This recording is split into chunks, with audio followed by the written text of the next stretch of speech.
Hello and welcome back to Season 8 of Shite Talk. I don't know if that WrestleMania episode counted as the start of Season 8. We haven't decided, so maybe it was the end, maybe it was a bonus. I don't know. Let's just say this is episode 1. What does it matter? I think we're trying to fudge the numbers so that the Wild Duck Show will be the 100th episode. Speaking of the Wild Duck Show, we've got gigs coming up. We're in Carlow on the 22nd of April with Shannon Basso Gaule. We did a gig, myself and Jason did a stand-up gig with him in Carlow last weekend, and it was class crack. He's a very funny man. So that'll be a great show. And then next month, in Dundalk, on Friday the 13th of May, we'll be in the Dundalk Jail, the Oriel Centre in Dundalk, doing a story about the 1922 jail break from the war times. It's the centenary of that this year. We're going to be in the jail talking about the lads who broke out of the jail. So that's also going to be a great gig. And you know what? They're all great gigs, because after that, the last one of this current run of gigs, we're going to be in the Wild Duck with Donal Fallon of Three Castles Burning, and we're going to be celebrating our third birthday, the third birthday of the show, and the 100th episode, if we count the episodes right from here until then. But there's enough going on. It'll be a great night anyway. So that's all the things to look forward to. But for now, we've got a great first episode back to the season. We had the wonderful Des Bishop on with us. We went over to his house and recorded this the other week. An episode all about one of the biggest figures of the Fenian movement, Jeremiah O'Donovan Rossa. So yeah, enjoy this. Big thanks to Des for coming on and doing it with us. The links for all of the gigs I just talked about are going to be in the description of this episode. So you can just go down, click on them and buy tickets and come see us live. And apart from that, enjoy the show. Gather around now, you're in for a story. Old tales of yore, all in search of a glory. The history and mystery of lads, lasses and all. Discoveries and voyages, the rise and the fall. Follow me now as we go back in time. Retrace the steps of Irish lineage to find Jason from Carlow and Kevin Dundalk. Guide you through the ways of Shite. It's return accepted. That's.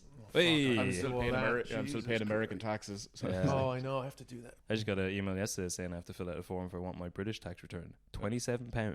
Oh, yeah. I don't know if that's I don't know if it's a word, because there's a slight chance it's a scam, because they just emailed me like, give me all your bank details. I'm pretty sure it's them, because it's the same people I've been contacting. But for £30, it's worth the risk to like give them all my details. There's just no need for £30. For 27, it's £27. It's not Get even rid of £30. them. Like, Get rid of them for £27. It's not even a good exchange yeah, rate. I know. For £27 is not the hassle of putting my. But I like the fact that you name think in a your box. details are worth £27. You're like, that's what they're coming after. That's true.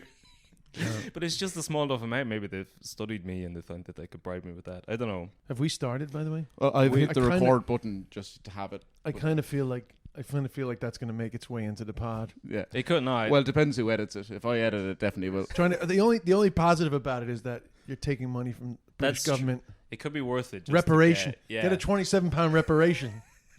I can buy a small plot of land in Armagh for that. Yeah. Just yes. Take it back. in no man's land there between Jonesboro and Ravensdale. Yeah. I've ended up in Jonesboro so much in the last couple of months, more so than ever in my life, just because of the cheap drink now. Oh, really? Yes. Yeah. You're border hopping. And because things have opened faster in the north than they did down here. Yes. So a lot of like events, people were organising shit to go up in the north. And every time we were driving up, I was like, let's just go to Jonesboro. Best off license in the country. Yeah, I've never been there. I mean, when I was filming in Super Quinn Dundalk, the jokes with Jonesboro back then were like illegal DVDs and cigarettes and stuff. Yeah, yeah. But I feel like a lot of that's faded now. When I was a kid, you go down and get like cheap washing powder, butter, I think was a big thing. And then like, DVDs and tapes. My dad would say you go down and get like, 5 tapes. Yeah, you can get like the newest Disney movie out like the day after it came out in the cinema. But it'd be like guys holding the tape recorder up to top of the pops. Yeah. And then pausing for the ads and then turning it again. But they were like, it's the best you're going to get. We had a guy in our local town from a village of like 1,000 people, and there was a guy there known through all of Carlow as the man to go to for like dodgy DVDs. Yeah. And he got caught multiple times. Yeah. And like when they say like that huge fine, they just never impose it. And you just go back the next week and keep doing it. That's because the guards would go home with new DVDs in their pockets. Yeah. And they'd be like, no, not enough evidence. Actually, that's the one thing. One thing you miss from the streaming era is you don't have the very serious warning before you That's view true. something. Yeah. They don't make you feel like a criminal for using 2 VCRs to record off the fucking telly. What? How old are you guys? I'm 29. 30, yeah. So you're more you span the DVD era. You don't remember much VHS, right? Well, I remember trying to tape stuff on VHS and then taping. messing that up. Yeah. Yeah, you put I remember you could put a bit of sellotape over a thing to make it reusable. But, yes. yeah. That's right. To take off the there was protector. like a tab you could poke. Yeah, you could fix the protector so you could like record. I know. It felt like the height of piracy. The old sellotape Yeah. over the whole. I feel like we're losing your audience though. My audience eat this shit up. My audience is like, oh my god, do you remember the sellotape now? Jeez, oh my god. And you'd have to buy the sellotape in Jonesboro for £1 and it'd be counterfeit. It'd be police tape. You put it onto a thing. I can't remember what brand it used to be, but it scared the shit out of me when I was a kid because it was a piracy ad and it would start with like, a branding iron would come down. Do you remember that one? Oh, I don't know if I remember that one because well, I mean, I was here a lot of time, but piracy is a crime. I mean, the later ones, I remember it was like an English one. It's like, hey, you want to buy a DVD? You shove me, Yeah. And then like the cops come and like arrest the guy or something. Yeah, like he's selling crack on the street. Piracy is a crime. That was the famous one. Yeah, you wouldn't download a car. Oh yeah. Wouldn't it's like, well, I would if I could. That was an option. Exactly. Like one of those 3D printer. If I could 3D print a fucking car, I'd be printing it. I'd chance it. Fuel is expensive enough. But I don't know what the starting point for this is. But we're here with Des Bishop In my gaff. in your house In my over 100-year-old gaff. Oh, Just really? to give it historical context, yeah. Yeah, well, that is high ceilings. It doesn't look it. 1911. Oh, all right. Okay. I bought it in 2005. Peak Celtic Tiger. Yeah. One of the big mistakes of my life. I'd say you got it for a deal. No, I fucking didn't. My whole get it for a deal. I bought it for way too much money, and then I put way too much money into it. Yeah. And now, when people complain about the cost of living, I'm like, yeah, well, every generation has their moments where they feel like they got shafted. Yeah. Buying in 2005, we didn't do that great out of it. No, to be honest. I've lived in so many apartments around Dublin that were built during the Celtic Tiger. Ugh. And just things like windows that open, insulation. Who needs it? Get it up. There's always, I always feel like there's like a smell of mildew in those ones. Like they forgot that like air needs to escape. They don't have any circulation at all. That's what you said about the windows, like that in apartments that just don't open. Yeah, they just don't have windows. And then there's no AC. So as soon as it gets to the summer months and that sun hits it, it's incredible. I used to live down beside the Tree Arena and those ones, they're all very Celtic Tiger. But they had huge windows like these, except there was no window element. So it was just pure heat, and then in the winter, freezing. So you couldn't open the window? Yeah, there was no like mechanism to open it. Which someone was definitely paid a backhander to like skip that. I'm sure it's a law that you need to. Well, I live in Dolphins Barn, so when they need to open my windows, they just smash them. When they need to get in. Yeah. As I told you, 6 break-ins. Yeah, it's a fail-safe. If you can't get in, there's a rock under the bin. Well, we were just talking before this about how D8 is the world's coolest neighborhood. Coolest neighborhood according to some blog. Was it a pretty important one though? Was it Lonely Planet? It was someone big, but everyone I saw share it was like half dismissive and half delighted. You know what that was? Yeah, well, if you're living there, people from Stony Batter that were jealous. That's what that was. They thought they were in the coolest neighborhood. To be fair, for a minute I thought that D8 did stretch all the way to Stony Batter, and I can see that. Then save as Smithfield. Sure. Well, one of the boring Dublin facts that people like to bring out is Dublin 8 is the only even number that spans across the River Liffey. Oh, yeah. See? So what is that road? It was the road next to Phoenix Park, whatever that road is called. Parkgate Street. Parkgate, is actually still part of Dublin 8. Yeah, and there you go. Needless fact for you there. This podcast is Island Bridge is Dublin 8 basically, but it's all on the north side of the river. Yeah. It was, I think, because it was something as stupid as like they wanted a postal address for Arson Uachtaráin to be in D8. Is that what it is? I think I've gone too far with the stupid facts. I don't know if that's true. But yeah, that would be a good one though. That the president of Ireland was too snobby to be in D7. Yeah. I'm not getting my post we don't want to be a fucking north sider. Yeah. Douglas Hyde was like, I don't want to be on the north side. I'm a D8 man. I'm a Protestant that speaks Irish. That's enough. I can't be on the north side. Come on, I've already sacrificed so much of my ascendancy. I've done so much for you people. But another man that did a questionable amount for these people is going to be, that was good, the subject of today's episode, Jeremiah O'Donovan Rossa. Wonderful.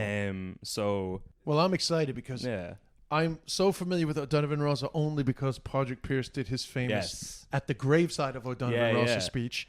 But in actual fact, I never really looked much into what O'Donovan Rossa did. He really, when you try and research him, he really is famous for that speech, which is obviously something he didn't do. He didn't do, It's just the graveside of O'Donovan Rossa. Yeah. And I think by the end of this, we'll probably see why he's not as celebrated. I think, he's an interesting man, but he's definitely not as clean cut as, like, it's much easier just to have a cool speech by a gravesite than have to deal with all the stuff he actually did. I met a man last week who was named after him.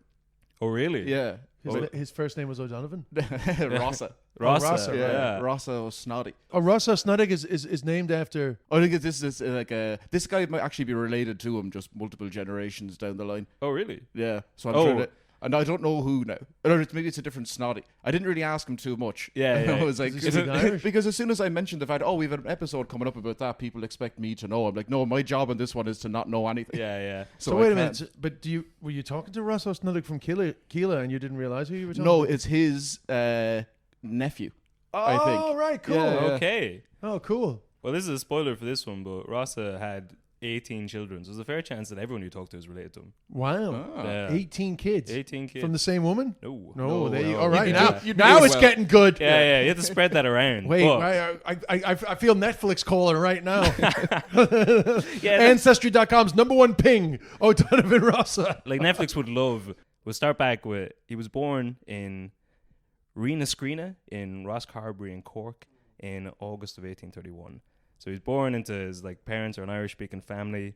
They're tenant farmers. I'd seen them described as middle class, but I don't know what that means for 1831. They're tenant farmers, but they're middle class. I don't think that really makes any sense. You're upper class, but you're not willing to say it. I don't think they're upper class. I think they're just not Yeah, but they're like Rosscarbery because I know Skibbereen was very badly affected by the famine, so it's interesting that they would be considered middle class. Well, you know what? That's actually one bit of history that I'm not that up on. Sort of pre-famine Ireland. What is the socio-economic status of different levels of farmers? Yeah, to be honest, I don't know. So, but there was a sense of there was a sense in his family that O'Donovan had come in at the end of something because his grandfather had owned a linen factory. He'd been in the linen business, so they'd been doing quite well, and they felt that the Protestant ascendancy had obviously fucked that up a bit. And then going back even further, I think it was sort of a family legend that they had been descended from Gaelic lords of the pre-Protestant times. And this comes later on, but later on in his life he did some research. I think his father used to have the nickname Rossa. So he's born Jeremiah O'Donovan, and his father had the nickname Rossa, and Jeremiah did some research into it and decided that he was from an ancient Gaelic family from the Rossa region. So he gave himself the name O'Donovan Rossa. Oh. Yeah. I gotta think that was probably a thing back in the day. Here in this neighborhood, everyone tries to act like they're related to Conor McGregor. I feel like back in the early 1800s, everybody would say we were shafted by the Anglo-Normans and we were actually very powerful people 300 years ago. Yeah, there's definitely some guy who was hanging around here who's calling himself Jason the McGregor Brennan. So he picked Rossa because he came from Rosscarbery. He just decided, I think. He decided he was connected to that family. Yes, yeah. And I'm going to trust him that he did his research correctly. But so that's the 30s. So in the late 40s, the Great Famine comes. During the worst year of the famine, 1847, Black 47, he watches his father die from a fever. Wow. And then shortly afterwards, his mother and all his sisters emigrate to America. So later on, he writes poems about his experience. I think his most famous. I say his most famous one. I didn't even know he was a poet. I haven't heard any of these. All the Irish revolutionaries are poets. Oh yeah, I mean, listen, there's very little else to be had other than writing poetry. He wrote a famous poem called Gillian Andy, where he describes helping his friend bury his friend's mother, which is pretty. Well, there's a very long poem, but one of the stanzas from it is: 4 men bear Gillian on a door, 'tis light. They have not much of Gillian but her frame. No mourners come, as 'tis believed, the sight of any death or sickness now begets the same. Which is very bleak. Yes. I hadn't even heard that aspect of a famine. I guess they were getting so paranoid as I went into it that even the sight of someone being buried, they thought that they'd be next if they went to the funeral. So no one was showing up. Actually, it's quite timely to talk about that because people kind of forget that a lot of the death in the famine was caused by disease. Yeah. So essentially, it was a pandemic. It was epidemic. That's it. And actually, when I was reading that poem, it was someone had written that during the pandemic. And maybe there is an aspect of truth to it because if it is disease and everyone's going and mourning the body in the traditional Irish wake style, where they're hugging and wailing over the body, they would contract the disease and they would get sick. So yeah, it's completely understandable that the paranoia would have shifted. I mean, I'd say it was a mixture of reasonable public health paranoia and superstition. Oh yeah. It's probably a fancy term for it, but I guess those, like, they were technically correct, but they didn't understand why. Yes. They were like, but dead body equals disease. It made common sense. Yeah. And then tradition, and then you blame the fairies for it. But he survived through the famine anyway, and he stayed in Ireland. He was left behind because they thought, I don't know, he would have been like 16 at the time, so like, well, you're a man. Did he get the holding? He got left the land that was there. Right. But yes, he survived through the famine. He saw the Young Irelanders Rebellion of 1848, and he starts reading the Young Ireland literature then, and he came to agree with the ideas of John Mitchell that the British had caused and or wanted the famine. So he starts to see it as a genocide. All right, so he gets into that. He gets big into that, yeah. So, which, I mean, I'm not building this up to excuse the things later on, but just as a character, like, so far, he's a young man. He describes his early childhood as idyllic. Like, he's growing up on his grandma's farm. His family sort of used to be rich. There's a sense that, well, in fairness, that makes sense because they had a textile business. Yeah. So they really were more like merchants. Yeah, there's a sense that things used to be better back at some pre-time, but even now they're kind of nice and we're just hanging out in the countryside. And then the famine comes. He sees that as something orchestrated by the British. It kills his father. It kills everyone around him. His family has to emigrate, so he's now alone, angry, bitter, and he's turned to the literature of John Mitchell. That's how a lot of Americans ended up voting for Trump. Yeah, I was going to say it's like it's very reminiscent of stuff that's happened. Exactly, a pandemic's happened. Got to blame somebody. O'Donovan Rossa gathers up a bunch of people in their 20s that can't afford any rent. And lead a revolution. He's gone onto the equivalent of like the dark web forum. He's now reading all this stuff by a man. There's been a leak in the Wolverhampton lab. Yeah. Well, it is almost. I was like, it's genocide. You think this? But on a serious note, it's pretty. It's not miles from reality. I know that there's a lot of debate about the genocide thing, but it's not miles from reality in that the truth. The uncontroversial truth is that the British did a terrible job of dealing with the famine. Yeah. So it's not wildly crazy for some of them to have thought, did they do this deliberately? It's not like they had a great track record with looking after Irish people. No, or even, was the Indian famine before or slightly after this? But I know what you mean. We could sit here and debate for ages what the purpose of it was. But this is not that conspiratorial, basically. It's not that conspiratorial, no. And there's definitely, they mismanaged it, and there's a sense, I think, that they chose it as the moment to test some new things out. Instead of like having a response to the famine, they were like, this is a good opportunity for an experiment. We'll try a few things which didn't work and made it worse. But anyway, he takes a pledge. So he's at home alone now. He's reading all this material. He takes a pledge of abstinence at this time, which I imagine was difficult with all the shit going on around him. And what was the motivation? Was there any? I don't know. I think he's kind of like, he's sort of becoming radicalized, and he's like, I'm putting the head down. And this is before like Nano Nagel and all that, right? This is just his own desire. I think it certainly wasn't part of like a temperance movement. Yeah, it wasn't. It wasn't part of that. No, I think he's just kind of like, it's a difficult time to get the ride. Like the middle of a famine, it's better to just go, no, it's abstinence. It's by choice. Sorry. I mean like from alcohol. Booze. Oh, alcohol. Right. I was thinking the other one. Not celibacy. He's not going abstaining from the ride. No, because he does in his 20s. He moves into Skibbereen. He becomes a shopkeeper there, and he marries. Yeah, he marries Honora Eager of Skibbereen. So now he's a big Skibbereen shopkeeper. He's got a wife, and they have 4 sons. So he's not shying away from riding at all. He had Dennis, John, Cornelius, and Jeremiah Jr. So it's so it's around this time in like 1854, after he gets married, he does some research and gives himself the name Rossa. Oh, right. Which is also tying into him just sort of like, I think, becoming a bit radicalized is a strong word, but I guess he's strengthening his Gaelic, politicized, and he's strengthening like his Gaelic connections, and he's given himself his old sort of Gaelic name. And then in 1856, he co-founds the Phoenix National and Literary Society, which was a political group in the region. So it's kind of a nice sounding name, but it was basically a front for he is now believing in armed rebellion. He's strongly in the camp of the only way to free Ireland is through armed resistance. And he's very much inspired by the Young Islander Rebellion. Right? Exactly, yeah. And he's basically started what sounds like a reading group. And it's not a great code though, Phoenix. No, it's not. Like, what's rising from what ashes? Yeah, exactly. It's just, we like Order the Phoenix. That's the first book that we read. That's what we're going to be talking about. But no, you're right. It's not a very good cover. So around this time, during his radicalization, Well, whatever. Shortly after this, he starts meeting with other like-minded people. They start talking about their deals. He gives up his pledge on not drinking. He decides he's going to have a bit of crack. So in 1858, his society merges and becomes part of James Stewart's newly formed Irish Republican Brotherhood, the IRB. So at this... How are these guys...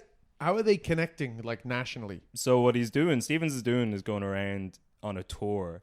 So he forms the IRB in Dublin in 1858. And he goes around on a tour, and I think maybe what we were joking about there, the Phoenix... Like, if he's just walking through Skibbereen and he sees a load of likely-looking lads meeting in a group called the Phoenix National and Literary Society, odds are they're up to something. So he was just going around giving speeches and kind of meeting groups, and then he would bring them in. So they would keep the front of whatever group they'd organised, but they would now effectively be part of the IRB.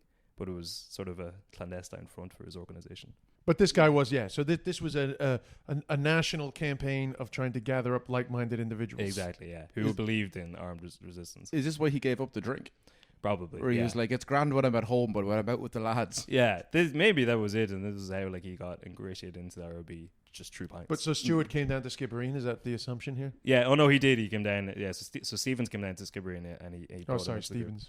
But yeah, Fenian, so this is all part of like the Fenian Rising. So the Fenian was a term that came into popularity in the 1860s to describe anyone who was in these sort of organizations. But it came from like the Fenian cycle of mythology, and it basically just meant warrior. So I think it was used as a derogatory term, but... Yeah. Was it you were saying, is it Martin McGuinness's son? Oh, yeah. It's called Fenian? I met That's his name? Yeah. This is his name. Well, I met a woman in Edinburgh at the Fringe, and she was Spanish or something, and she was saying her boyfriend's friend was called Fenian. And I thought someone was just taking the piss, that they'd told her name was Fenian. But she was like, oh, no, it's Martin McGuinness's nephew. It's called Fenian McGuinness. Really? Yeah, well. Might as well. It cuts off all the prods calling you Fenian, That's it, yeah, Fenian. It's like, yes. Yeah. What's the same as like Tig is another big insult up there, but it's just like some guy's name. Yeah, some guy's name. Yeah. Spell it. Well, that's the problem, yeah. But even like Saoirse is a very popular name here. It just means freedom. Right, freedom, yeah. It's insane. It's as crazy as warrior. But it's 1856. Rossa, he's in with the big boys now. He's part of the IRB. He's drinking. He's having a bit of fun. And he gets arrested for his activism. The local priests ratted him out. Wow. Yeah. Catholic priests. Yeah, so they're really against armed rebellion. And of course, the church was really empowering themselves post-famine. They were really positioning themselves as the most powerful non-government force in Ireland. Yeah, so then they don't like the idea of another non-government force taking up all the men, not in the eyes of the Lord. So he gets picked up in December 1856, and he's kind of held without trial until the following July. But he's let out just in time to find that his shop's been boycotted by half of Skibbereen because of the church. Wow. And his wife dies. So, That's not because of the church. You're just putting that a tag into the end. That's just a tag into. It's sort of just bad news comes in threes. But then if you take a sort of radicalized young man who's lost everything, put him in jail for 6 months, and then make him lose more. Yeah. Any idea how she died, or is it not an important fact? It's, common enough to die young. Yeah. 1860s Ireland, 1850s Ireland. I find with a lot of these things as well, especially women in the 1800s, it's just like, and then she died. Yeah, the history is just not there. Childbirth, probably sepsis or something. Maybe. But to be honest, even if like having, like usually their wives' names aren't even recorded in these things, you need to become very famous for your wife's name to be written down. Oh, my great-grandmother died of childbirth complications. Oh, yeah. February 1921 in Glengarriff, only a couple of towns away from where we're talking about. Yeah, right Glengarriff is a beautiful spot. Yeah, we'll talk about that in another episode. I was at a Garnish Island last summer. It's beautiful, man. It is, yeah. But so he gets out of jail. He remarries the following year to Ellen Buckley of Castlehaven, another fine Cork spot, in 1861. They had one son called Florence Stevens, who later changed his name to Timothy, which... He was born in the wrong era. Had he been born today, he'd be absolutely comfortable with Florence as a name. Yeah, Florence Stevens O'Donovan Rossa. That's cool. But I guess he felt it was trying to find an anagram. There's nothing there. Trying to find an anagram. Not an anagram. Yeah, but I could see you thinking for like 2 seconds. What's the word? Not an anagram. You're trying to find the FS. You were trying to find. The initialization. Yeah. What's the word for that? Yeah, initialization is it? I see. I feel less stupid now. There's a word. It is an A. Yeah. Acronym. Acronym. Thank God. This is a real piece of useless information. The difference is, initialization is where you just say the letters like I or B, but an acronym is when you pronounce it as a word like NASA. Yes. Or herb. Or herb. There you go. What's herb again? Irish Herb. Republican brother. Oh, herb. Sorry. The herb. The herb and the Ira. But don't get too attached to his second wife, because she also dies in July of 1863, just at the age of 19. So again, it doesn't say why she dies. Netflix is around, and I'd Yeah. say Netflix would be starting to look at all Yeah. that. Yeah, Jeremiah. yeah. No, he was in jail for the first one. He's got a good alibi for Yeah. the first one. Yeah. That happened when I was off the watch, and then he came out and married a 17-year-old. She also dies. By the way, But, your podcast listeners are very comfortable with like irreverent laughing and stuff. Oh, like that. yeah, I don't want to get cancer for like Des Bishop was laughing his way through O'Donovan Ross's misery. No, I think like we've only ever gotten one comment from someone who left a review, gave us like 2 stars, and said Two. That's very rare. It's usually 1 or 5. Yeah, 2 is straight. it just said too giggly for me. I was like, all right, well, it's too late to change it now. If you want to giggle through the famine, go get another podcast. Yeah, it's like you didn't read the name of the podcast before you clicked into the Shite specific Talk Irish episode. History Yeah. Podcast. Come on. So Rossa, I think he spent some time in New York. He comes back, he goes to Dublin, becomes the business manager of Mr. IRB. James Stephens' his newspaper, The Irish People. So now he's running this paper. He gets married the following year in 1964 to a woman, Mary Jane Irwin of Clonakilty. So he had a type. This is the 3rd Cork woman now in a row. Yeah. And she was a poet who wrote for the Irish People paper under the name Cleena. But apparently there was issues with him getting married for a 3rd time. Not because of The 2 dead wives. but because he was part of the IRB. He had trouble getting them to like allow him to be married. But this is his wife for the rest of his life. And they have 13 children. Wow. Yes. Including another Jeremiah. So I think so he's 18 children altogether by the end of his life. Jeremiah Jr. Jeremiah Jr. 2. I don't think they all survived in Now, that. by the way, who is looking after? Yeah, not him. I'll tell you that. He is described as a kindly but very absent father. Laissez-faire. Right. Yeah, Laissez-faire but he spends a lot of shite. his time in prison. In prison and in Dublin, right? And in these Dublin. kids are in West Cork, or are they? I think they're living. Guys, I don't know. Yeah, because already he's now left. He's got 5 children from 2 different marriages. Yeah, I like, don't know if where he's are bringing them they? all with him. Yeah. Who knows? It's yeah. But I mean, yeah, moving around 18 children at once is a difficult chore at the best of times. Let's face it. A lot of the Irish Republican figures of history wouldn't survive cancel culture. No, that is very true. He would have been called out for his absent father. Yes, yeah. For his deadbeat dadisms. Yeah, well, the better a rebel you are, kind of the worse of a father. Well, because it's not even, you talk about like the amount of hours that those guys had to put in, like going out doing speeches and rally calls and all that sort of stuff. If you did that with one kid, that's bad enough. But at the time, they're also having like 12. We did an episode on Jim Larkin there at the weekend gone. I think he had kids that he barely saw. Really? But he's a busy man. He's getting statues made of himself. I don't know. Yeah. But so in September 1865, the paper that O'Donovan Rossa is now managing, The Irish People, gets raided and suppressed for being like a nationalist paper. So as part of the raid, O'Donovan gets arrested for plotting a Fenian rebellion, and he gets, I think because of his experience with the last time he was arrested, he kind of knows it's a fool's errand. He gets arrested with other people and they're trying to plead their case, and he knows it's a sort of kangaroo court. So he defends himself in court, and it's the entire time just goes off on massive rants against the system. He closes with what was described as an 8-hour speech against the British Empire, which sounds like hyperbole, but I'm pretty sure at the time, like, no one had anywhere to be. I think they probably would just stand there and listen to O'Donovan Rossa talk for 8 hours. Yeah, just start strong, finish strong. People kind of forget the rest. People are kind of like coming in and out. It's like a podcast, I guess, just like tipping in and out to listen to this man's speech. But it doesn't end well for him, and he gets convicted of high treason and sent to English jail for life. No. So he gets bounced around a couple of prisons, and he, in all of them, refuses to be a cooperative prisoner. Does it say why they don't send him to Australia? Honestly, from the sound of him, it seems like he just wouldn't have gotten the boat. He's constantly getting disciplined for either smuggling letters out of prison or for failing to complete tasks.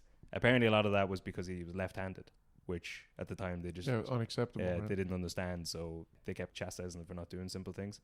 So he'd later say, "I think I may claim the honour of driving a dozen prison directors to their wits' ends." In 1870, a young man called Karl Marx wrote a series of articles called The English Government and the Fenian Prisoners for a French paper called L'Internationale. And in one of them he said, "O'Donovan Rossa, owner of the Irish People, was shut up for 34 days in a pitch-black dungeon with his hand tied behind his back day and night. They were not even untied to allow him to eat miserable slops which were left for him on the earthen floor." So I think that was in response to, at one stage, he threw his chamber pot in the warden's face. and they put him in solitary confinement with arms tied behind his back. See, that's a dirty protest. Wow. That is a dirty protest. But there's like he misses the Fenian rebellion. Is this what I'm? Yeah, he's in prison during that.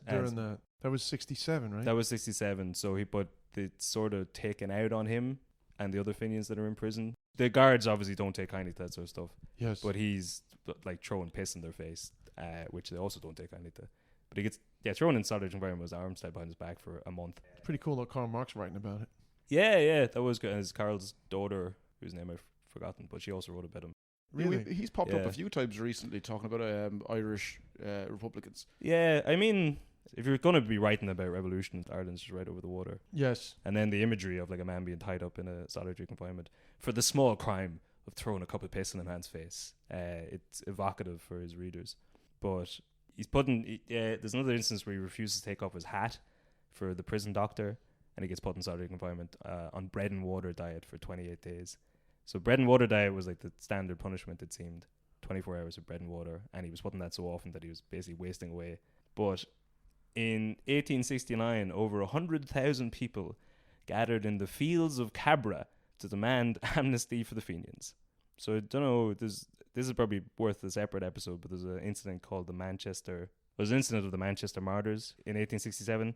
So after the failed Fenian rebellion you were talking about, the cops arrest 2 Irish Americans for loitering in Manchester, and then realize a couple of days later that they've accidentally arrested 2 of the leaders of that rebellion, Thomas Kelly and William Deasy. So they're transporting them by prison van. When the van gets attacked by other Fenians, they break the lads out of the van, and in the ensuing riot, one of the cops gets shot. Apparently the first Manchester policeman to be shot. After that, as a sort of response to it, 3 people are arrested pretty quickly.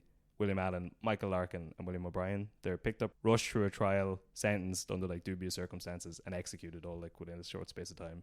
So that sets off a big anti-British sentiment, especially when people find out that they weren't offered a Christian burial, which always seems to be the kicker in these things when people are executed. Yeah, you think the British would have learned to stop fucking executing people. It never works out well for them. No, but even if you're going to execute them, do it quick and give them a Christian burial. Yeah, put them in Glasnevin Cemetery. Yeah. Just on to the next. Because even after, I know we talked before about like the 1916 rising, you just gotta like, if you're... What have you done with all the prisoners? Oh, we've decided to execute them. It's like, Jesus Christ, did you at least get it over and done with all? No, we dragged it out 2 at a time. It took about 6 months. We really let the anger build in between each one before. One of them we dragged out strapped to a chair. He was already pretty much on the way out. And it was the same with Francis Sheehy Scaffoldin is executed during the 1916 rising as well. And the big thing for him is that he's not given a Christian burial. He's like buried quickly. That seems to be the thing that really annoys the Irish really the most. Rouses them up. Yeah, it's like being denied Valhalla. But there's a famous song about the Manchester Martyrs called Smashing of the Van, which, when I looked it up, Chumbawamba have a version of it. Wow. And I didn't realize that Chumbawamba are like a political band. Did you know this? I didn't. No, I could say I like all their songs apart from Thumb Thing, which is about getting knocked down and rising back up again. All their other songs are like Fenian Celtic warrior songs. Really? They give a whole back catalogue of covers they've done of like, this is a song about Fenians breaking 2 lads out of a prison and shooting a Manchester cop. And it's sung by Chumbawamba. Chumbawamba. But so these guys are known as the Manchester Martyrs. It becomes the catalyst for Irish support for releasing the Fenians. So this rally in Cabra in 1869 is a combination of that. They have like 100,000 people gather in Cabra, all demanding for like an amnesty for the Fenians. They want these guys released because they didn't do anything wrong other than try and form a rebellion. So as a result of the rally in November that year, Rossa is re-elected as MP for Tipperary, despite the fact that he's still in prison. He's been gone for 4 years at that stage, which obviously his constituents don't expect that much of their politicians. Well, they still elected Michael Lowry, so you know. That's true, but Michael Lowry they're not afraid to elect a criminal. Yeah. Well, at least Michael Lowry's there being corrupt for them, you know. he's still on the scene. Like Ross is just in prison, but the election is declared invalid because he's still in prison. But somehow the amnesty works, which is insane. Like, these are people who are all arrested because they were involved in a rebellion. And it becomes this like cause célèbre for those like 4 or 5 years. It becomes such a big thing that all the Irish in England who are able to vote, they're like, this is our number 1 issue. We want these people released. And eventually Prime Minister Gladstone relents and starts releasing Irish prisoners. Oh, it was Gladstone. It was, yeah. Of course, he cared about the old Irish question. He seems to come up a lot in this period of like, if you did, I don't know if he cared, but I think he's kept, a liberal, right? Yeah, but he kept doing things for Ireland to get votes. Yes. It seems like he was kind of hoodwinked by the Irish to be like, we'll vote for you if you release these 105 dangerous prisoners. Well, he got in with Parnell eventually, right? He did, yeah. And like, again, when the home rule question comes up, he also seems to be, he brings in home rule because he needs this the starts votes. to intertwine, right? Because doesn't that all start in 1870? It does, yeah. So this is sort of like, you've got home rule movement on one side, but they're like, we'll do it through the ballot box, we'll do it the political way. And O'Donovan Rossa is very much the other side, where we'll do it by the bullet. But you can see already, to recap, he's had a shit upbringing. He's seen everyone he knows die during the famine, which he blames on the British. He's been arrested twice. He's spent a lot of his adult life in prison just because he was writing a newspaper that may or may not have incited a rebellion, but still. Mm-hmm. And he spent all of his time in prison. He's getting like beat down, put in solitary confinement. I'm going to go out and say there was a bit of racism there, probably. You know, it certainly hasn't like softened his opinion of the British. But so his amnesty goes through, and he's released, but on the condition that he leaves the UK. So they all head over to America in 1871. He goes over to America as part of the Cuba Five, which were himself, John Devoy, Charles O'Connell, Henry Mullally, and John McClure. And they're I didn't realize John Devoy was one of them. Yes, yeah. They're called the Cuba Five because the ship they left on was called the SS Cuba. I thought they were a great AstroTurf team. Yeah. So the five of them land in New York and they're like celebrated as heroes because these are the guys. These are the whole amnesty Fenian movement has been about getting these guys out of prison. They're celebrated in the streets. When they're there, they try and reunite the Fenian Brotherhood, who are going through something of a PR crisis after the failed rebellion. And they also had tried to invade Canada a couple of years before that. Oh, that's right, I read about that before. Yeah, that was an odd one. Yeah, that was their big idea. So they're kind of at odds at the time. These guys try and come in and reunite them, but then also give up. They joined Clan na Gael as well, so the headquarters of the IRB back in Manchester had sort of given up on the Fenian Brotherhood and started the new Clan na Gael as the sister organization in America. I don't know if you came across this guy, but in 1872, fresh off the boat, he tries to run for the Republican Party in New York against William Boss Tweed of Tambury Hall. Oh, yeah. He tries to run against him? Yeah. So I don't know what his crack was, but he seems to be an extremely... he shows up in Gangs of New York. William Boss Tweed. He's like Tammany Hall's the real corrupt... I mean, this is again echoing stuff of modern era, but he beats O'Donovan Rossa, but then there's all these talk of like fixed ballot rigging and all this stuff that comes out afterwards. And then I think he's embroiled in like a massive scandal where he steals a load of money from the government. Has there ever been an election that happened where someone didn't say they'd stuff the ballot? I don't know. It seems to be standard protocol. So sorry, O'Donovan Rossa runs against William Boss Tweed. Yeah. Wow. Yeah. That's arrogant. Get off the boat and run for government. Like literally, he's in the country about 6 months, and they're like, "Hey, you can run for the Republican Party in New York against a very corrupt incumbent." I don't know what his merits would have been. He's literally been in prison for like the last 5 years. Well, I guess at that stage there would have been so many Irish in New York. I guess they felt that maybe the Irish would get him over the line. Yeah. I mean, we did a wrestling episode last week about Donal O'Mahony. Yes. And the fact that he was in New York in 1930s. And just like 40,000 people going to stadiums to watch him wrestle, and the majority are all Irish. Yeah, because it's not crazy to think that they could just get one politician would all jump in together. No, that's true. And like post-famine, so many Irish people have gone over, and it really does feel like they just stopped at the first place. It's like, which is New York, we'll just stay here. The rest of the country can do what it wants. Boston, New York, yeah. So he finds it hard to adjust, kind of. He tries starting another newspaper. He tries running some hotels. They all failed. And he takes his drink pretty hard. The booze in the end. Yeah. These are his drinking years. He writes a book called 6 Years in English Prison, which is pretty well received. All right. Yeah. In 75 and 76, he helped start what he called a skirmishing fund, which is basically the equivalent of NORAID, where they're just starting to raise money for the troops back home. Yes. So he starts raising money for like bombs and weapons to send back to Ireland. So that same year, he finally gets some success. He starts another newspaper called the United Irishman, which I think he stole off John Mitchell. But in 1877, he's made head of the Fenian Brotherhood after John O'Mahony dies.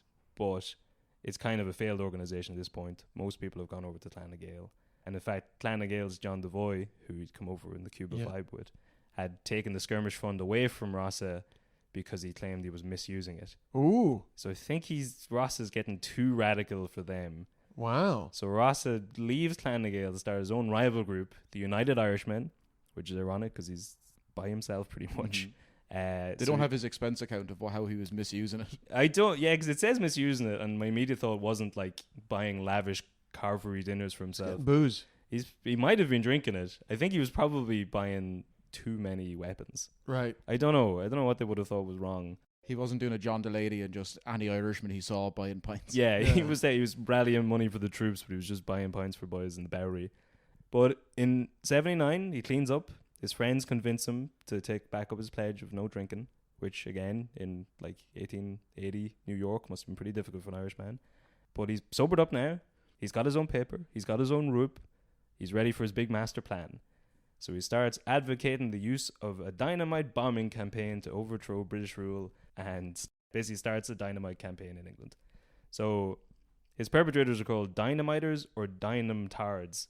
So dynamite had been invented in 1867 by a Swedish man called Alfred Nobel. This is another useless fact. Not the prize. That's him. Yeah, that's him. What? Yeah. Oh, yeah. In 1888, this is after the bombing campaign, but Alfred's brother dies. All the newspapers start printing stuff about, like, the merchant of death is dead. And he's like, oh, shit, my legacy is not going to look too well. So he leaves, like, 95% of his estate to form the Nobel Prizes after he's dead. So you knew this already then? I didn't. I just knew that Alfred Nobel was the Nobel of fame. Because surely that's... I know I would have heard by that by now, though. Like, well, the guy who's the prize funded the Nobel Prize also invented dynamite. He invented dynamite for mining purposes, but he also did sell weapons, and then he sort of got worried about his legacy afterwards. So he successfully... Always the way. Yeah. But you know, these benefactors trying to hide, like Purdue Pharma, you know, getting loads of museums and stuff. Yeah, or even any of the pharmaceutical companies in the last year just being like, hey, Johnson & Johnson, we were always sound. We give you the vaccine. Don't look up this stuff from the past. Don't look at the asbestos and baby powder. Yeah, exactly. But even like 3 years after, so that happened in 1888, where he has his like road to Damascus moment. He has his Ebenezer Scrooge moment where he sees the future. He's like, I need to change things. 3 years later, he gets exiled from France for selling weapons to Italy. So I don't know. And he didn't tell anyone about the Nobel Prize plan. He left it all in his will. So, like, he still lived the rest of his life as, like, a weapons manufacturer. But he just waited till after he was dead. And he won because you forgot about the dynamite. And you just remember him as the man who gives prizes to people for poetry or something. Yeah, there you go. Stuff. It worked. Yeah.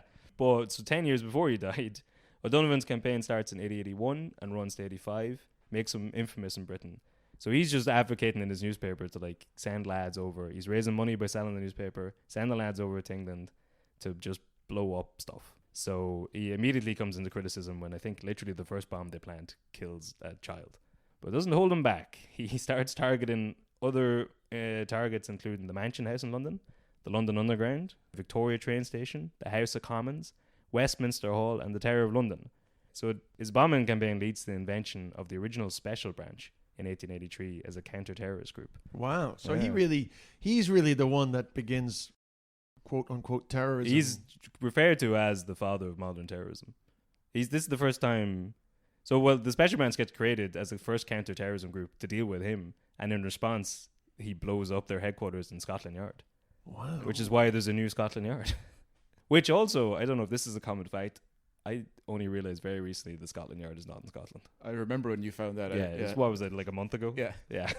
But so he's, you know, one man's freedom I don't think he gets enough his story so let's go back to secondary school history. Yeah. The bombing campaign in England is kind of whitewashed. Oh yeah. Did you learn about that? No. No. Well, this is what we were talking about at the start. You can see why when people talk about him, they're like, oh, yeah, the guy who Padraig Pearse gave that cool speech at, and not the guy who... Yeah, because even when you learn about the Fenians, you learn about the Rising in 1867. Yeah. And then there's no talk... And you learn about John Devoy's Clan na Gael. Yes. But you don't... Well, I don't remember learning about a bombing campaign in England. Even half the sources I read about O'Donovan's life will skip over this part. And it's like his main thing. It's big. It's huge. Like he would... Well, especially when you consider... The legacy of that, so he's cherished as a figure, and essentially his tactics continue until Canary Wharf. Yeah, but it's like the Ted Kaczynski. You don't want to bring up the bombs because other than that, he's a great hero. If you read his manifesto, it's got a lot of good stuff in there. Leave out those 4 pages. yeah. Now, by the way, I'm not. Oh yeah, saying that O'Donovan Rossa did anything wrong. Yeah. This is what I mean. Because I am saying the Unabomber did nothing wrong. Well, who knows? Whatever. I'm not going to compare Kaczynski's sense of tyranny against people in the United States, but I definitely think O'Donovan Rossa probably felt pretty aggrieved. He did, and I mean, we've gone through his life so far. He's pretty much primed for this to happen. But yeah, it is pretty wild. And you're right, it is left out of history. And you can kind of understand why. I mean, England gets a lot of shit for, like, in the school system, they're not thought about the famine or different things around. Or anything. We're not really thought about, like, the bombing campaign. I mean, because it's a difficult thing to figure out. Well, also because when you learn it in that context, then you learn it in the gray area. In modern, it's always been my bugbear that people try to pretend that the Irish Republican history is very violent, but somehow it's more noble than later on. When in actual fact, it's all pretty similar. It is. I mean, we would have been learning about this stuff in school around, like, it would have been post 9/11, and then a couple of years later you get remember that early period of, like, the 2010s where there was just ISIS bombing campaigns all across Europe, it seemed. And it'd be hard to teach this in a backdrop of that and be like, this perfectly justified, that 100% wrong. Yes. Yeah. I mean, it's we're getting into muddy waters now. I always thought it'd be funny to have an Irish drag name Una Bomber. There you go. Swiftly back to the comedy, and we move on. As part of this bombing campaign, Rossa met future leader of the IRB and future 1916 proclamation signatory Tom Clark. So he was a member of the Napper Tandy Club branch of the Clan na Gael. Rossa sent him to England in 1983 under the name Harry Wilson as part of the bombing campaign. But he was trailed to England the whole time. He gets arrested by special branch basically as soon as he picks up the dynamite. They put the cuffs on him. And he's sentenced to life of penal servitude. So as the campaign goes on, Rossa uses his newspaper to raise money for the bombs. The British government keep demanding his extradition, but the Americans say they can't send him back, which seems crazy. And I couldn't really find an answer to this, but, like, he seems to be publicly advocating for this stuff and semi-secretly funding it through the skirmishing fund. But he also kind of makes it public that he's doing it. The British know he's behind something, and the Americans are just like, we can't send him back. Yeah, I assume that's a political thing too, though, right? I think so. And that continued. I mean, it was hard to extradite IRA guys in the States in the 80s. So I'm sure it's a political thing. It is I mean, so they don't want to annoy the Irish vote. Yes, yeah. Which has grown quite large by that stage. It must do. And then you got the American Civil War was the early 1880s. Well, that was the 60s, yeah. So that's 60s. Over. That's over. But then a lot of Irish people after that had ingratiated themselves into the American dream. But fighting for America. But I mean, like, the Irish vote by the 1880s, which is this campaign, would have been massive. Yes. Massive. But even so big that a man who's openly campaigning to bomb England, they're like, well, our hands are tied.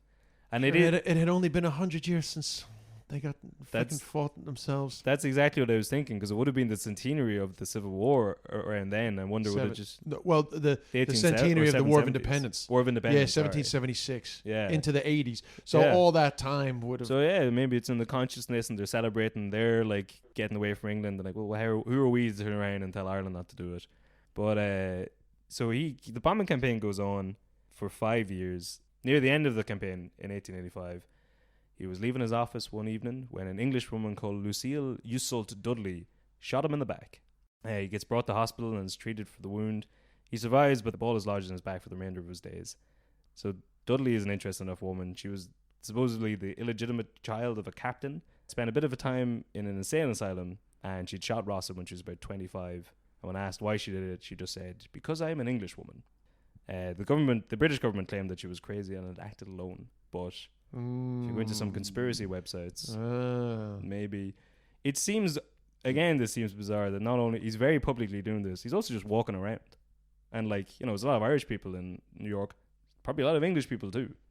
True, but we've had stories about that before, like the Temple Bar murders and, like, the Phoenix Park killings and stuff. Yeah, like, you just weren't expecting it at the time.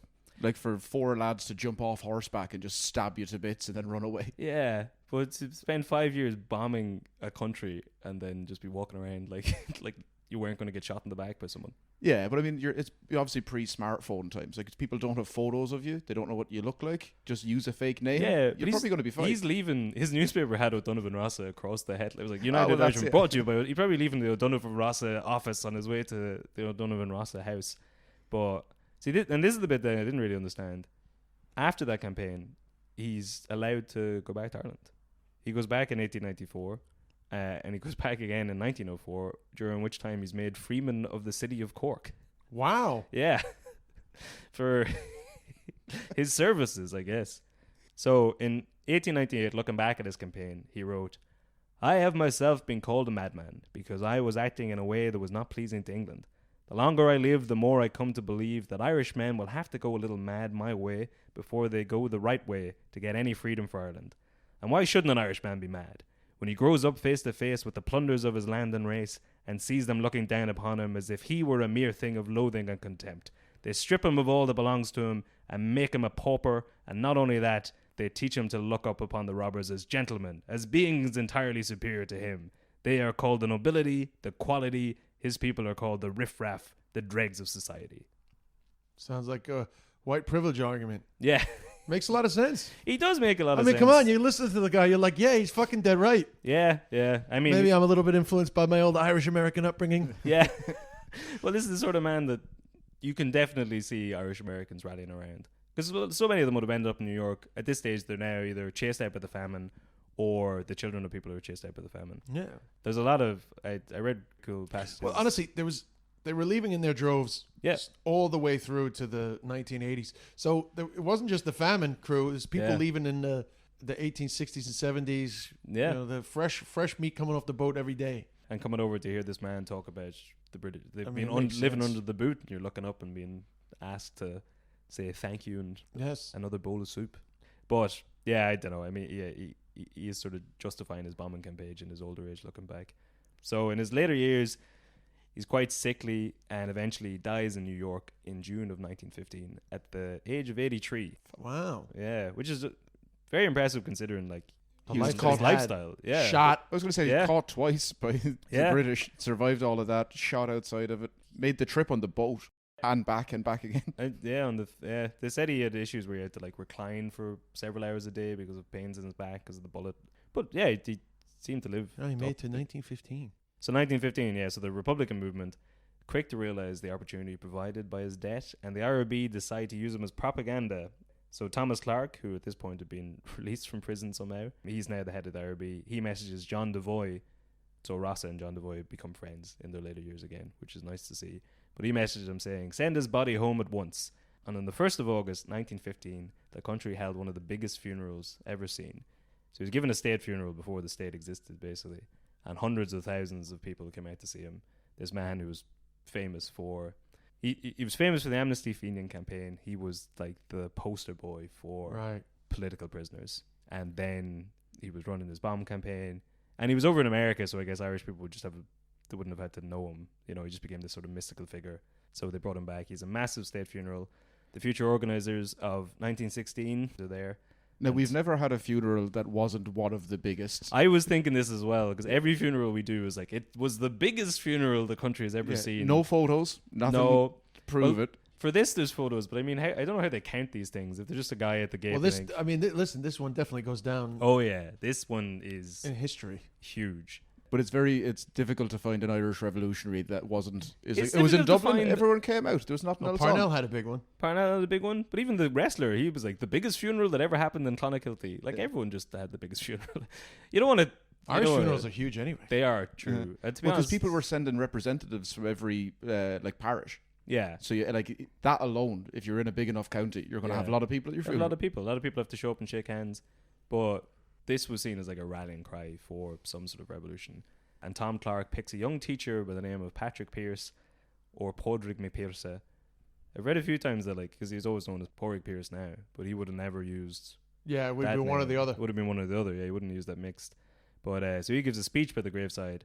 Apparently when Pearse asked how far he should go, Clark supposedly said, "Make it hot as hell, throw discretion to the winds." Wow. Yeah, which I don't know, because you know the speech, you know bits of it. It's the fools. Yeah. They have left our Fenian dead, but while Ireland still holds these graves, Ireland unfree shall never be at peace. Exactly. And it's a really impassioned speech.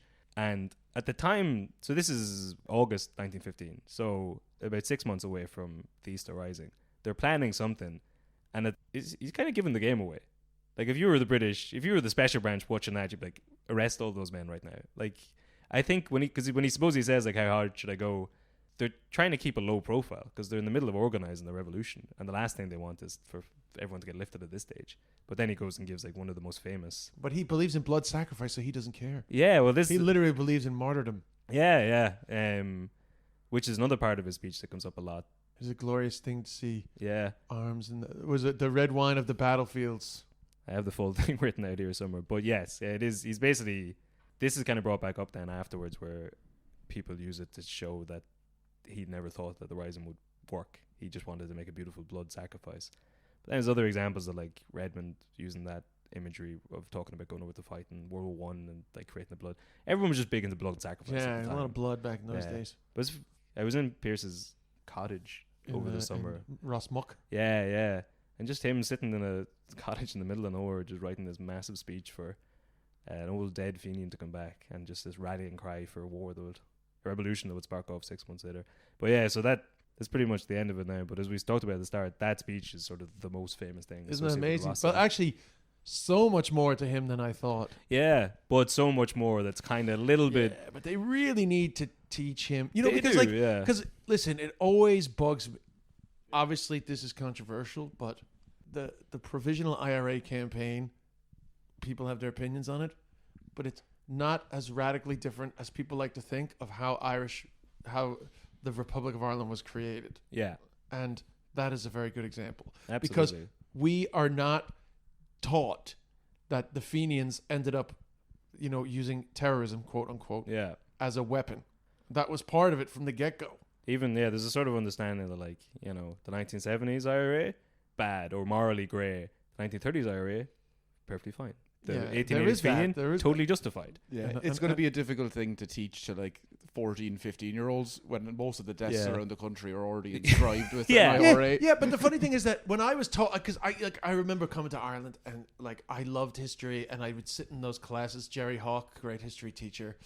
But there was a sense that you get very patriotic and passionate about how Irish independence came about. Yeah. But then obviously you then go on the news and you see the other side of the continual struggle for independence from the people up north. Yeah. And it's a completely different narrative. Now, I understand that, I'm not saying that campaign was good, but what I am saying is maybe we were getting a very sanitized version of what happened, 80 years before.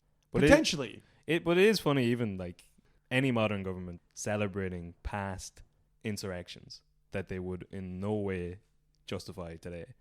Like, even 100%. Though, I mean, COVID kind of disrupted it, for better or worse, all of the celebrations of the War of Independence and the Civil War. It's probably a blessing that we didn't have to, like, sit through all that centenary Well, we're stuff. in the Civil War now, right? We're in the Civil War. This is the Civil War centenary year, and the Civil War is just so complicated. It's so complicated, yeah. But even I remember seeing, so it must have been, I don't know, it was one of the few things that went ahead, but the anniversary of the death of Barry, and Fianna Fáil and Fine Gael were out, like, laying down reeds and talking about how he was a young man who sacrificed himself for his country. If that man existed now, or tried to do something now for the North, he'd be arrested, and they would not be laying reeds down from down here anyway. He would be decried as a revolutionary and a terrorist. But it's just it's conversations people don't like having. I think they named a bridge after O'Donovan Rossa, so you got that. It's the one going over to the forecourts. Oh, that's that. Really, that's O'Donovan Rossa Bridge. Yeah, that's O'Donovan Rossa Bridge. Used to be. He definitely would have been anti-treaty. Yes. Yeah. No. 100% anti-treaty. No quarter given. But I was going to say it would be interesting to see what as well. Had he not died in 1915, would 1916 have happened? Would because, like, how much do they think that oration and that sort of gathering of people gave momentum to the Rising? Yeah, it's it's funny. You hear a lot of people talk about it's, you know, a trap to look at history going backwards, where you kind of think, you look at, whenever I'm reading about that event, I'm like, 1916, just around the corner. But yeah, you wonder how much. But O'Casey puts that speech in his play. Yeah. He like enough to say that moment was a moment that got everybody going. It seemed like it did. I mean, but they probably would have found someone else anyway. Well, yeah, but someone who embodied. It's a curious what if. Yeah, it is. It is. Like, it's interesting. Yeah. In terms of, it's weird to say it, but like out of the best, like if you're going to pick a martyr, that would be the guy. Yeah. You're like, that's going to be amazing. But otherwise, we have like a lot of famous rebels over the years. You're like, just pick any. That's true. He was kind of, because even like the speech, I read the full version of Pierce's speech. It doesn't really talk about Ross's life. You know, it's not as if like, and he did this and it's because of him. It's just sort of like a general speech about that cry for war. Yeah. As long as they've given us our Fenian dead. It could have, in theory, been any Fenian dead, I suppose. But yeah, he was certainly, he brought out the crowds. Everyone kind of knew his name. But yeah, thanks for coming on. That was a nice light episode. Yeah, that's great. I mean, honestly, it's great for me because actually I learned loads. I knew very little about him, so I was delighted. Well, I didn't know much about him before last month. But yeah, it's certainly an interesting figure at that time. It's great to not know stuff because then you can't make mistakes. Because one time. That's what saves me in this podcast. One time I guess it was Ari Shafir's podcast. Oh, no, I did this Lost in Translation podcast. A bunch of guys I know in the States. Yeah. So they wanted me to clarify, like, how did the North come about? And I gave it pretty good. But I noticed one person in the comments was like, yeah, he's pretty good. But actually, Northern Ireland wasn't created by the Boundary Commission. It was created by the North of Ireland Act in 1920 or something that I did not know. Yeah. And I was like, fuck! Yeah. They got me on a technicality. I wanted to sound like I really knew what I was talking about, man. Well, it would always get me when I was in Texas. Cause like, oh no, there's two Irelands. And then someone asks, oh, why is that? You're like, well, complicated. Sit down for a bit. Well, who's in power in the North? Sinn Féin. Who's in power in the South? Also possibly Sinn Féin. But it's a different Sinn Féin. It's a different Sinn Féin. Yeah. Well, here's a fact for you the next time that question comes up. So we just did Edward Carson up in Belfast. And yeah, so Northern Ireland was a placeholder name until whatever that act was in 1920. And Edward Carson was like the big unionist figure up there.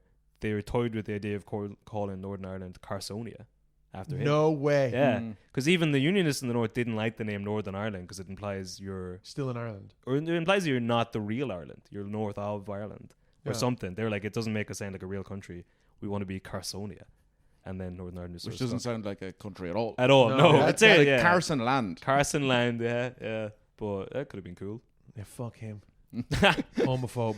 That was the overwhelming sentiment when we were up there. Yeah. We met one guy in a bar who was like, he started talking to us. Like many people in Belfast or up north, they kind of need to figure out which side you're on before they like completely open up. Yeah. And he'd realised that we were up doing an Irish history podcast. So he kind of wound himself back in a little, but said, when I was 13, I went into the graveyard. I pissed on his grave. And then we were like, oh yeah, that's grand. He's like, I'm so proud of it. It was his crowning moment. It was, yeah. You could see him trying to weigh up his options there. But yeah, well, sure. Thanks for coming on. And you have me on again, lads. You come up with a good topic. I know it was hard to get this together, but we'll come over to New York for you next time. Yeah, you do it when you're doing a show in New York. We'll bang another one out. And a big thanks to Fry for being quiet for the whole episode. I know. We had a dog in the room. I'm minding my cousin's dog, but Fry is a real lap dog. Now she's come over to you now for a bit of a pet. Yeah. I didn't even realize she was here for half. She's been on my lap the entire time. I've been petting her the entire time. Right, Fry? You like hanging out with the lads?